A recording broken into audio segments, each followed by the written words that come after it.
नमस्कार दोस्तों, मैं आपका अपना फार्मासिस्ट चैनल में स्वागत करता हूं। मेरा नाम नवीन सक्सेना है और मैं एक रजिस्टर्ड फार्मासिस्ट हूं।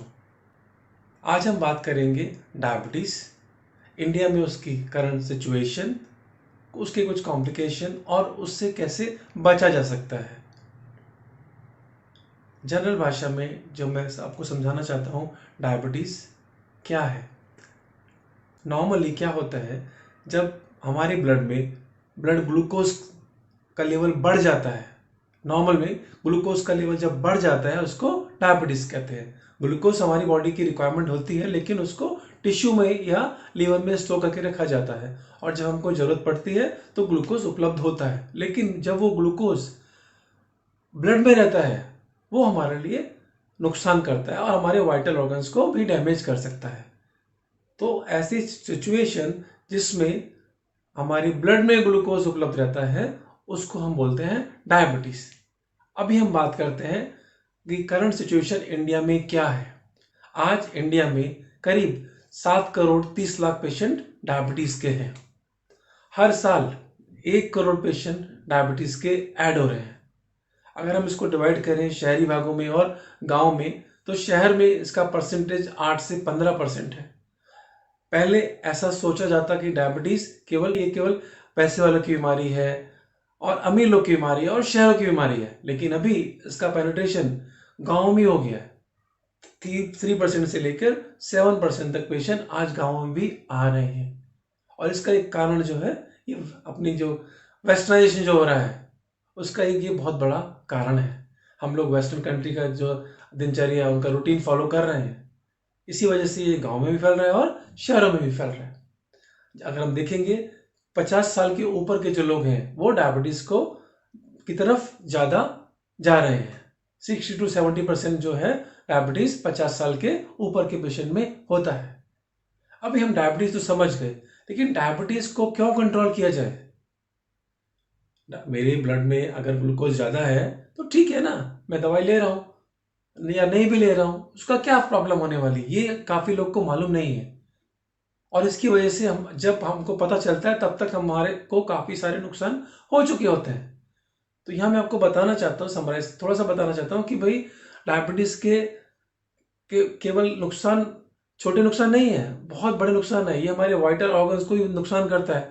एग्जाम्पल के लिए देखिए, डायबिटीज हमारी ब्लड वेसल को खराब करता है जिससे कि कार्डियक कॉम्प्लिकेशन आते हैं।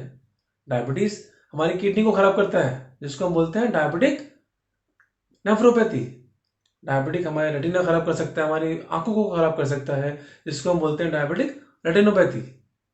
डायबिटिक पेशेंट को नर्व्स बहुत वीक हो जाती हैं, नर्व्स डैमेज हो जाती हैं, उसको बहुत सीवियर पेन होते हैं और उसकी वजह से उसको इस सिचुएशन क्या बोलते हैं, डायबिटिक न्यूरोपैथी। उसका विजन बहुत कमजोर हो जाता है, वुंड हीलिंग बहुत स्लो हो जाती है डायबिटीज की वजह से। तो ये सब कॉम्प्लिकेशन है और धीरे धीरे बढ़ते बढ़ते बढ़ते ये पूरे ऑर्गन को डैमेज कर देते हैं और कुछ कारणों में कभी कभी पेशेंट की मौत भी हो जाती है। तो इसके लिए डायबिटीज को कंट्रोल करना जो इंडिया में सिचुएशन है बहुत अलार्मिंग है। हर साल सोचिए आप 1 करोड़ पेशेंट ऐड हो रहे हैं। तो इसके लिए बचाव अगर हो सकता है तो हमको बचाव करना चाहिए। और मैं आपको बताता हूँ, एश्योर करता हूँ कि अगर आप चाहेंगे तो आप डायबिटीज से बच भी सकते हैं। अभी मैं कुछ आपको तरीके बताना चाहता हूँ कैसे हम डायबिटीज से बच सकते हैं। देखिए, अभी हम बात करेंगे टाइप 2 डायबिटीज की, क्योंकि टाइप 1 डायबिटीज में क्या होता है, उसमें तो इंसुलिन बनता ही नहीं है, तो पेशेंट को इंसुलिन बाहर से देना ही पड़ता है। लेकिन टाइप 2 डायबिटीज जैसे मैंने आपको अपने अगले वीडियो में बताया था, 2 तरह से हो सकता है। एक तो हेरिडिटी होती है। हेरिडिटी का मतलब आनुवंशिक, आपको अपने पेरेंट से डायबिटीज गिफ्ट के रूप में मिल सकता है। जैसे अगर आपके दोनों पेरेंट्स में से एक को डायबिटीज है तो आपको करीब 40% चांसेस है कि डायबिटीज होने का, और अगर आपके दोनों पेरेंट्स को है तो आपको 90 से लेकर 99% तक डायबिटीज होने का चांसेस है। तो अगर आपके पेरेंट्स में से एक को या 2 को डायबिटीज है तो आपको बहुत सावधान रहना है। आपको तो सबसे ज्यादा प्रिकॉशन लेनी है, क्योंकि आप तो एकदम प्रोन है, डायबिटीज आपको हो ही सकता है अगर आप प्रिकॉशन नहीं लेंगे।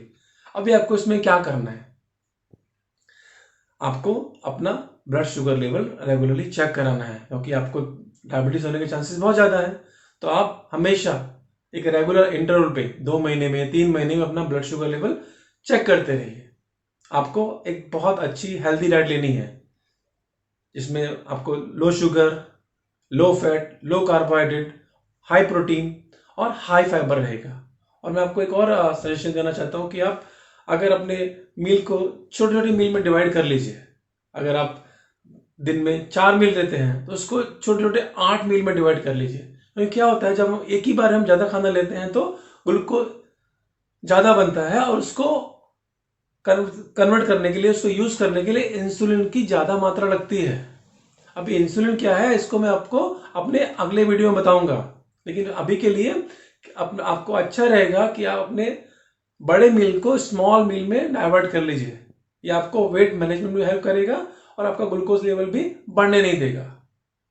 आपको रेगुलर एक्सरसाइज करनी है, बहुत ज़रूरी है डायबिटिक पेशेंट के लिए, या जो प्रोन है डायबिटीज़ के लिए, उनको बहुत रेगुलरली एक्सरसाइज करनी है। कम से कम आधा घंटा आपको दिन में एक्सरसाइज करनी है। मैं ये नहीं बोल रहा हूँ कि आप हार्ड एक्सरसाइज करिए, आप जिम जाइए, लेकिन आपको मॉर्निंग वॉक कर सकते हैं, आप साइकिलिंग कर सकते हैं, स्विमिंग कर सकते हैं, कोई भी फिजिकल एक्टिविटी आपको करनी है। अपनी लाइफ को आपको सेडेंटरी नहीं रखना है। ये नहीं कि हम पूरे दिन एक ही जगह बैठे रहें और अपना फिजिकल एक्टिविटी ना रखें। इसके बहुत सारे दुष्परिणाम हो सकते हैं, और इन सब का दुष्परिणाम क्या होता है? Weight gain. ये प्रूवन डाटा में है कि जैसे जैसे हमारा वेट बढ़ता जाएगा, हमारे पैनक्रियास की एक्टिविटी कम होती जाएगी और पैनक्रियास से इंसुलिन का सिक्रेशन कम होता जाएगा, जो हमारे ग्लूकोज को यूज नहीं कर पाएगा और हमारी डायबिटीज बढ़ती जाएगी। और ये भी प्रूवन है कि जैसे जैसे हमारा वेट कम होता जाएगा, पैनक्रियास की बीटा सेल की एक्टिविटी बढ़ती जाती है और इंसुलिन सिक्रेशन बढ़ता जाता है और हमारे ग्लूकोज का यूज यूटिलाइजेशन बढ़ता जाता है और डायबिटीज कंट्रोल में रहती है। इसके लिए आपको ये बहुत ज़रूरी है, आपको हेल्दी डाइट लेना है, एक्सरसाइज करना है, वेट बढ़ने नहीं देना है, रेगुलर अपना ग्लूकोज लेवल का मॉनिटरिंग करना है। साथ में एक मेटफॉर्मिन नाम की दवा भी आती है, जिसको केवल आपको अपने डॉक्टर की प्रिस्क्रिप्शन के अनुसार ही लेना है। डॉक्टर सजेस्ट करेगा आपको, उसी डोज में आप मेटफॉर्मिन ले सकते हैं और ये आपकी डायबिटीज के प्रिवेंशन में काफ़ी मदद कर सकता है।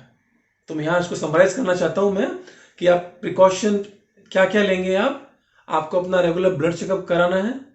ब्लड चेकअप मतलब शुगर लेवल चेक करना है। आपको हेल्थी डाइट लेनी है, आपको रेगुलर एक्सरसाइज करनी है, अपना वेट बढ़ने नहीं देना है। अगर वेट बढ़ा है तो उसको कम करना है, और अगर डॉक्टर आपको सजेस्ट करता है तो मेटफॉर्मिन नाम की दवा, जो मार्केट में बहुत सारे ब्रांड में अवेलेबल है, जिसके बारे में मैं अपने नेक्स्ट वीडियो में डिस्कस करूंगा, वो आप ले सकते हैं। तो मैं आशा करता हूं ये वीडियो आपको पसंद आया होगा। अगर आपको ये वीडियो पसंद आया तो प्लीज आपका अपना फार्मासिस्ट को लाइक करिए, शेयर करिए और सब्सक्राइब करिए। धन्यवाद।